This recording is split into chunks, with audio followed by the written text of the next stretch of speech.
ಅಪಘಾತಗಳು ಹೆಚ್ಚಾಗ್ತಾ ಇರೋ ಹಿನ್ನೆಲೆ ಪೊಲೀಸರು ಅಲರ್ಟ್ ಆಗಿದ್ದಾರೆ. ಸಂಬಂಧ ಅಪ್ಡೇಟ್ಸ್ ಬರ್ತಾ ಇದೆ, ನೋಡ್ತಾ ಹೋಗೋಣ.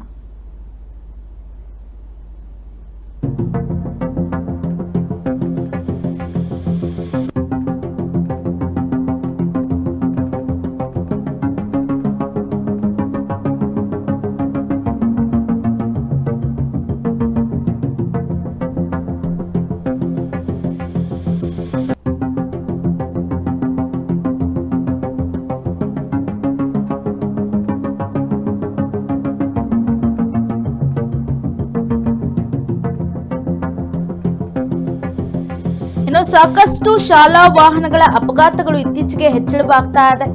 ಹಾಗಾಗಿ ವಿಜಯನಗರ ಜಿಲ್ಲೆಯಲ್ಲಿ ಪೊಲೀಸರು ಅಲರ್ಟ್ ಆಗಿ ಕೆಲಸವನ್ನ ಮಾಡ್ತಾ ಇದ್ದಾರೆ.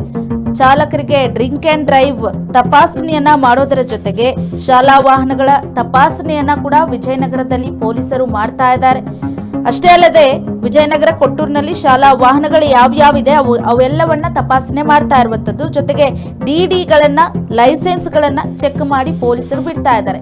ಇತ್ತೀಚೆಗೆ ನಾವು ನೋಡ್ತಾ ಇದ್ವಿ, ಸಾಕಷ್ಟು ಅಪಘಾತಗಳು ಶಾಲಾ ಮಕ್ಕಳ ಗುದ್ದುಕೊಂಡು ಹೋಗ್ತಾ ಇರುವಂತದ್ದು, ಶಾಲಾ ಮಕ್ಕಳಿಗೆ ಅಪಘಾತಗಳು ಹೆಚ್ಚಳ ಆಗ್ತಾ ಇರುವಂತದ್ದು, ರೋಡ್ ಕ್ರಾಸ್ ಮಾಡುವ ನಿಟ್ಟಿನಲ್ಲಿ ಅಥವಾ ವಾಹನಗಳಲ್ಲಿ ಓಡಾಡುವಂತಹ ಸಮಯದಲ್ಲಿ ಅಪಘಾತಗಳು ಹೆಚ್ಚಾಗ್ತಾ ಇರುವಂತದ್ದು. ಹಾಗಾಗಿ ಪ್ರತಿಯೊಂದು ಶಾಲಾ ವಾಹನಗಳ ಚಾಲಕರಿಗೆ ಅವ್ರಿಗೆ ಡ್ರಿಂಕ್ ಅಂಡ್ ಡ್ರೈವ್ ಅನ್ನ ಚೆಕ್ ಮಾಡ್ತಾ ಇರುವಂತದ್ದು, ಜೊತೆಗೆ ಡಿಡಿಗಳನ್ನ ಚೆಕ್ ಮಾಡ್ತಾ ಇದ್ದಾರೆ, ಲೈಸೆನ್ಸ್ಗಳನ್ನ ಚೆಕ್ ಮಾಡ್ತಾ ಇದ್ದಾರೆ.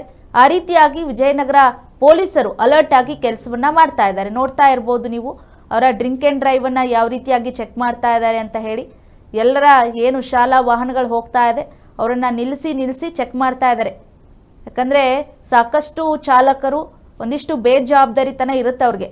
ಏನೋ ನಮ್ಮ ಕೆಲಸ ನಾವು ಮಾಡ್ತೀವಿ ಬಿಡು ಅನ್ನುವಂಥ ಭರವಸೆಯಲ್ಲೇ ವಾಹನಗಳನ್ನು ಓಡಿಸ್ತಿರ್ತಾರೆ. ಆದರೂ ಕೂಡ ಅಪಘಾತಗಳು ಹೆಚ್ಚಳವಾಗ್ತಾ ಇದೆ.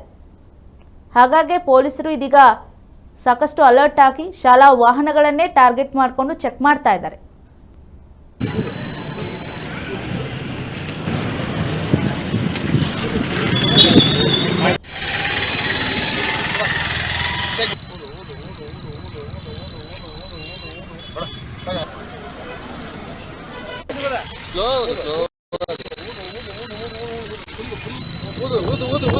ಕಂಟಿನ್ಯೂ